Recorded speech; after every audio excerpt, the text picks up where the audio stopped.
Ads లేకుండా latest episodes చూడండి. పిల్లని వదిలి మీరెక్కడ ఊరేగుతున్నారండి? నేను గార్డెన్లో ఉన్నానే. ఈ చిచ్చరిపడిగా ఎప్పుడు జరుగుతుంది. ఇప్పుడే ఇలా ఉందంటే నడకొచ్చిందంటే గాయత్రిని పట్టుకోలేము. గాయత్రిని పట్టుకోవడం ఎవరి వల్ల కాదమ్మా. నమస్కారం స్వామి. నమస్కారం స్వామి. నేను చెప్పడం మర్చిపోయాను. ప్రణామాలు ఆచార్య. మనోసిద్ధి ప్రాప్తిరస్తు. నా ఇష్టం కూడా సిద్ధించాలని దీవించండి స్వామి.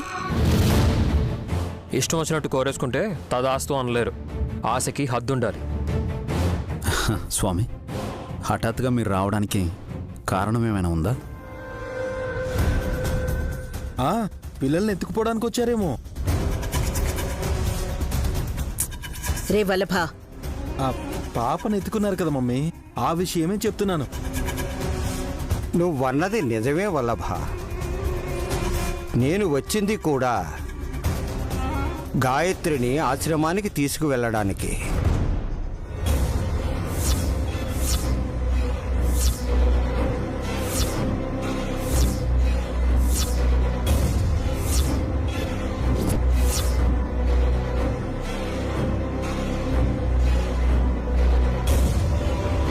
చూసారా మా అక్క ఎలా మిన్నకుండిపోయిందో? 9 నెలలు మోసి కన్నా గానవిని తీసుకెళ్లిపోతానంటే వద్దే వద్దనేది.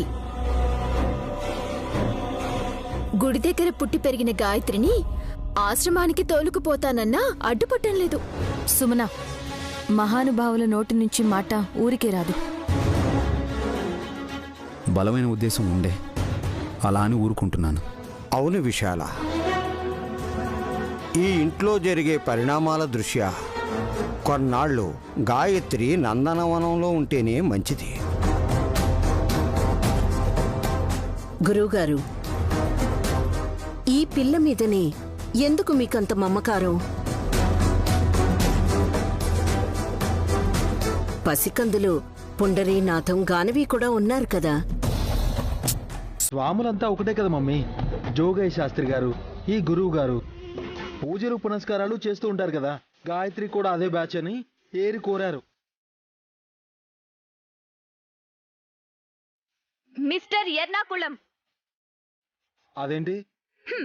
ఊరి పేరుతో మిమ్మల్ని పిలిచాను గాని విషయం ఏంటంటే, గ్రహ బలాలు జాతకాల్ని దృష్టిలో పెట్టుకునే గాయత్రిని తీసుకెళ్తున్నారు కానీ ఎవరిని పడితే వాళ్ళని తీసుకెళ్లరు.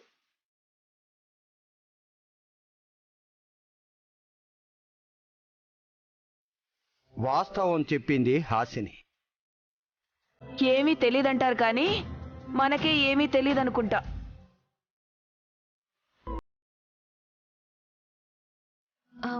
పాప గ్రహస్థితి బలహీనంగా ఉందంటారా స్వామి? తల్లిని విడిచి బిడ్డ ఉండలేదు స్వామి. పాపాలే కడిగేసుకొని చేతులు దులిపేసుకుంటున్న రోజుల్లో మీరిలా మాట్లాడతారేంటి బావగారు? నీకే గనక బాబో పాప ఉండుంటే ఇంత తేలిగ్గా చెప్పగలవా? పరిస్థితులు బాగా లేవంటే అన్నింటినీ అందరినీ వదిలేసేదాన్ని నేను. నువ్వు అన్నంత పని చేస్తావమ్మా. సుమన చేయాలనుకున్నదంతా అది జరిగిపోయింది. విధిరాతానుసారమే జరుగుతుంది.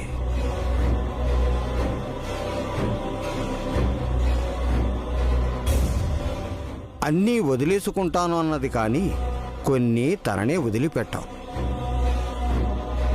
పొగరు, సోమరితనం, నిర్లక్ష్యం ఇవే అంటారా? అవి పుట్టకతో వచ్చేవి విక్రాంత. పుట్టడానికి వచ్చే వాటి గురించి నేను చెబుతున్నది.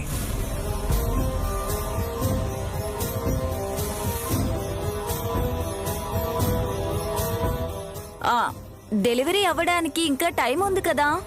అయినా సరే అమ్మా అని పిలిపించుకోవడానికి ఆరాటపడుతుంది కదా.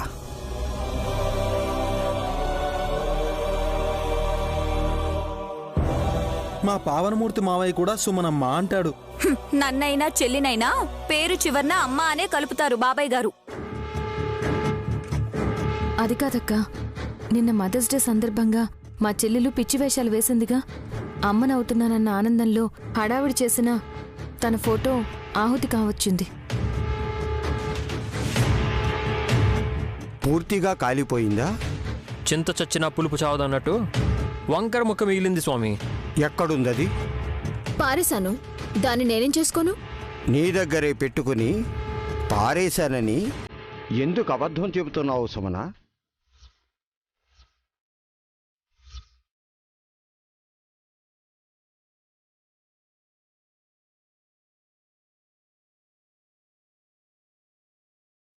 అందరూ దిష్టిపెట్టి కాలిపోయిన ఫోటో ముక్కని నేనేం చేసుకోను? నీతోనే ఉంది.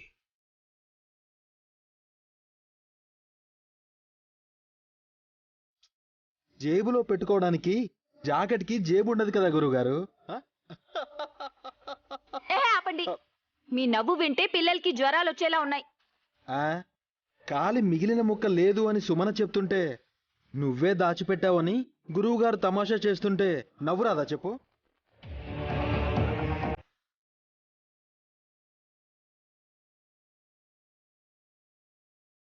నేను హాస్యమాడను వల్లభ. అది సుమన దగ్గరే ఉంది. దాన్ని తీసుకొని అల్మారాలో భద్రంగా పెట్టడానికి అదేమైనా బంగారమా పాడా?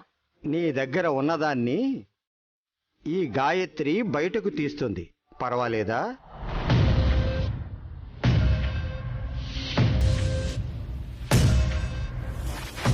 పిల్లలకేం తెలుసని స్వామి?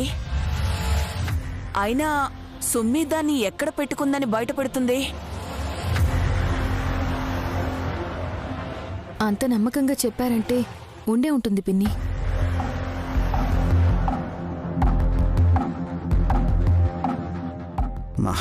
కానీ పాపకి ఎలా తెలుసు అని? పసిపిల్లలు దేవుడితో సమానమని ఊరికే అనరు విశాల.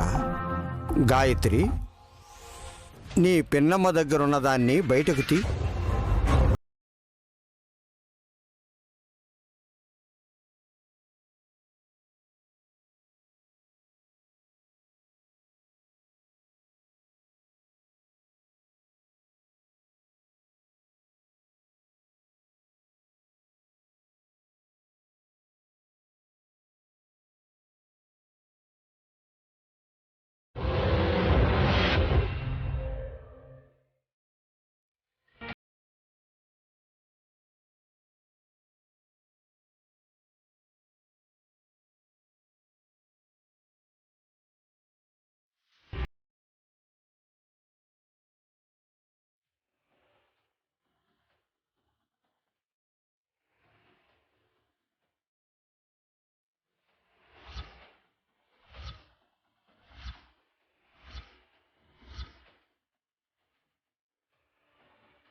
అరే ఏం చేస్తున్నావు? కొంగు పట్టుకు లాగుతావేంటి? కాస్ట్లీ చీరేది చిరిగిపోతే మీ అమ్మ కొనిస్తుందా? ఒక్కటి కాకపోతే 100 కొనిస్తాను. చిన్న పాపని కసురుకోకు సుమనా. విక్రాంత్,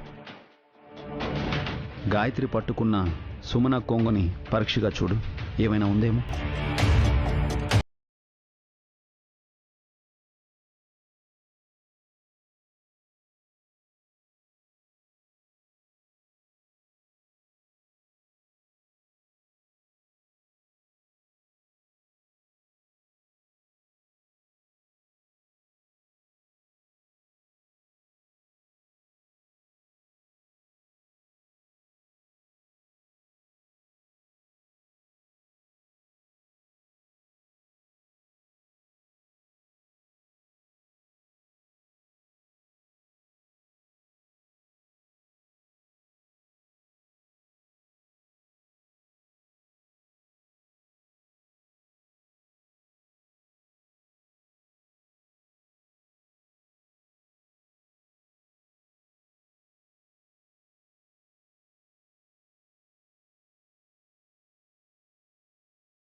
మమ్మీ, గాయత్రి పాప సరిగ్గా ఫోటో ముక్క ఉన్న కొంగునే పట్టుకుంది, చూసావా?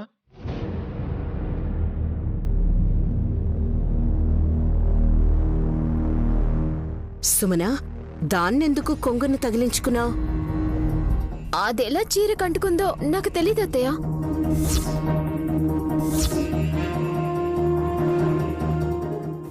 పాకుతూ రావడానికి అదేమైనా పామా?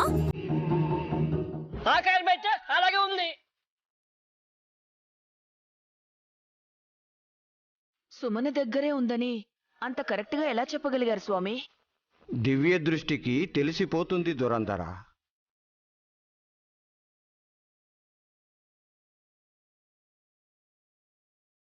అదే దృష్టితో గాయత్రిక పునర్జన్మ ఎత్తి ఎక్కడుందో చెప్తారా గురువుగారు? చెప్పినా మీరు అర్థం చేసుకోలేరు తిలోత్తమా. ప్రయత్నిస్తాం. నా కోసమని కాదు, పాపం నయని విషయాల కోసమైనా చెప్పొచ్చు కదా. గాయత్రీదేవి ఆత్మ ఇక్కడే ఉంది, ఇక్కడే ఉంది.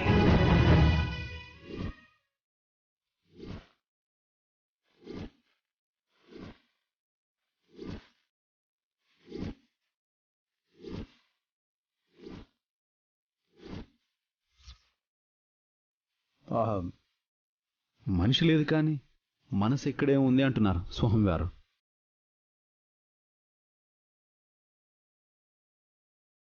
పెద్దదిన ఉన్నా లేకపోయినా మన గురించి ఆలోచిస్తుంటుందిలే విష్.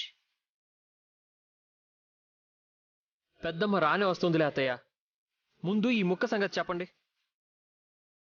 పారేసినా పట్టుకునే ఉంటుంది.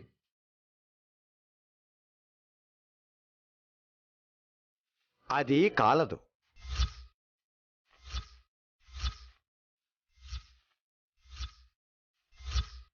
ఉండడానికి స్థలమూ చాలదు. అందుకే సుమనని అంటిపెట్టుకుని ఉంటుంది. కీడేదో జరుగుతుందని కంగారుగా ఉంది స్వామి. గాయత్రిని తీసుకెళ్లాలనుకుంటే తీసుకెళ్ళండి, పరిస్థితులు చక్కబడ్డాక తీసుకొద్దురు. నైని, పర్వాలేదు.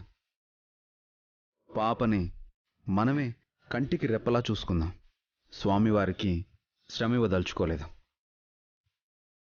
నీ ఇష్టం విశాల. అయితే శత్రువుతో కాకుండా సోదరితో జాగ్రత్తగా ఉండమని నయనిని హెచ్చరిస్తున్నాను. చిట్టితో ప్రమాదమా?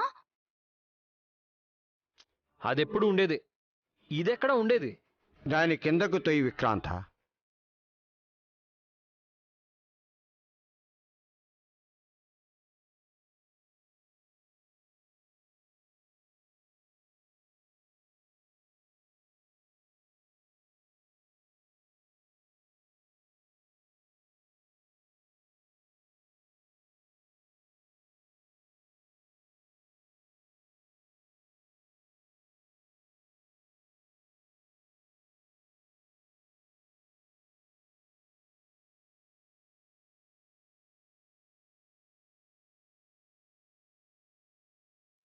మళ్ళీ దాన్ని తీయాలని చూడకండి.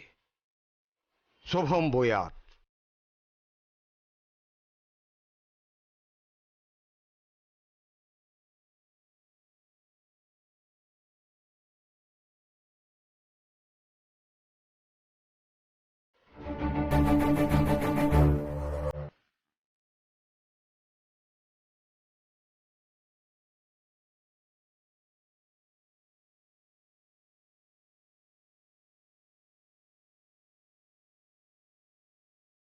వదినా, వదినా,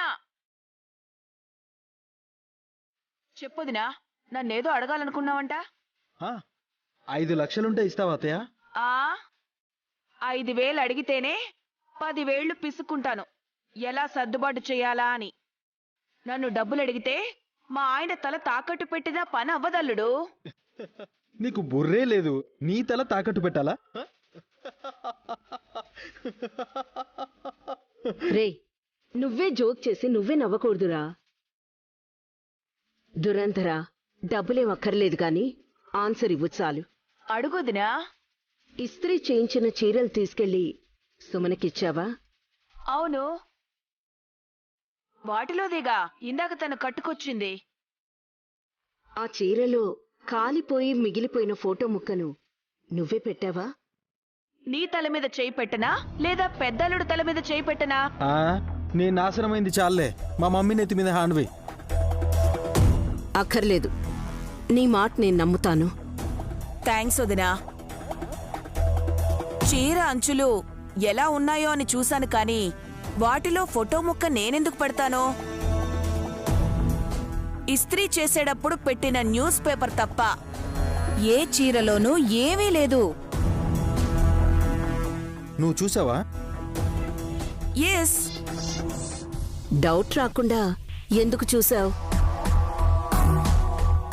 మీరెవరికి చెప్పరు కదా? చెప్పవులే, చెప్పు. ఏ చీర నాకు ఎలా నప్పుతుందా అని ప్రతి చీర నా ఒంటి మీదేసుకుని సెల్ఫీ తీసుకున్నాను. ఫోటోస్ అదిరిపోయాయి కూడా. చూస్తారా? చూపించత్తయ్య. హాట్ అత్తయ్య అని క్యాప్షన్ కూడా పెడతాను. చూపించు. చూడు చూడు. రే ఇడియట్, ఏం మాట్లాడుతున్నావురా? Sorry mummy. దురంతరా, నీకిదేం పాడుబుద్ధి? ఉతికి ఇస్త్రీ చేయించిన చీరల్ని నీ ఒంటి మీద వేసుకుంటావా? ఫీల్ అవ్వకొదినా. వాటినేమైనా నేను కొరుకు తింటానా?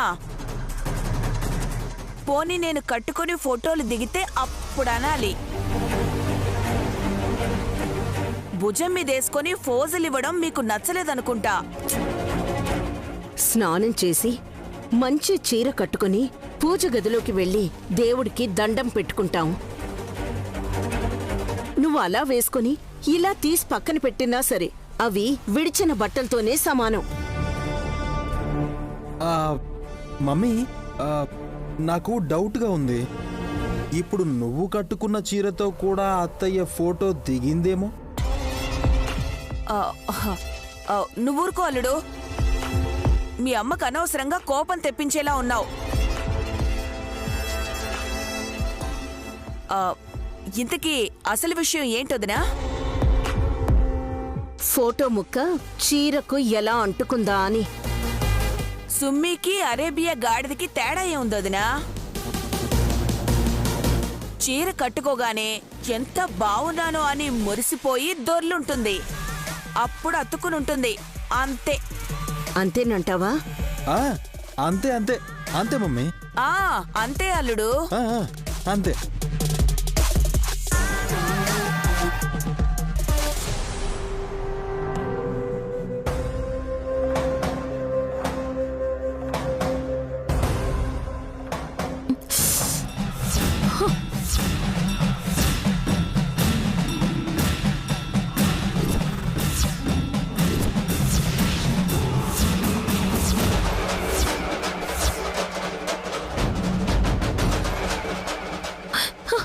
ఏంటిది? చెయ్యి ఎందుకు అలా ఉంది? ఎవరు చెయ్యి? ఏమని నాకు సమాచారం ఇవ్వబోతోంది? నైని, చేతులకి ఏమైంది? ఏం లేదు బాబు గారు. మరెందుకు అలా చూసుకుంటున్నావు? గోరింటాకు పెట్టుకుంటే బాగుంటుందనా? గోరింట బంగారంలా పండాలి అంటారు, కానీ చేతులే బంగారం అయిపోతే ఎలా ఉంటుంది? హలో మేడం, చందమామ కథల్లోకి వెళ్ళిపోయావా? అయినా నువ్వు ఏది పట్టుకున్నా అది బంగారం అవుతుంది కదా నాయని. నీ వల్లే నేను బిజినెస్ స్టార్ట్ చేశాను, ఇన్ని కోట్లు సంపాదించగలిగాను. ఎన్ని సంపాదించినా చివరికి ఖాళీ చేతులతోనే వెళ్ళిపోవాలి కదా బాబుగారు. నైని, వేదాంతం మాట్లాడకు. నువ్వేదో కష్టంలో ఉన్నావని నాకు కంగారు వస్తుంది. సమస్య చెప్పకుండా దాచిపెడుతున్నావేమోనని డౌట్ కూడా వస్తుంది. గాయత్రి అమ్మగారి గురించి ఆలోచిస్తున్నాను. ఏమైంది? ఆస్తి, అధికారం, అనుభవం అన్ని చేతిలో ఉన్నా ఆమె తన చెయ్యి ఎందుకు కాల్చుకుందా అని. నాన్న అడిగితే చెప్పరు, గురువుగారిని అడిగినా బాగుండేది. సుమనని చూస్తుంటే ఎందుకు అలా చేస్తుందా అని మనం అయోమయంలో పడిపోతున్నాం బాబుగారు. నైని, నేను మాట చెప్పను. ఆస్తి మీద ఆశ, డబ్బు మీద పిచ్చున్నప్పుడు వాళ్ళు ఏం చేస్తారో వాళ్ళకే తెలీదు. బిడ్డ పుట్టి తల్లి ప్రేమను పంచే టైంలో చేసిన పొరపాట్లు తలుచుకుని సిగ్గుపడుతుంది. అప్పటి వరకు కాస్త టైం ఇవ్వాలి.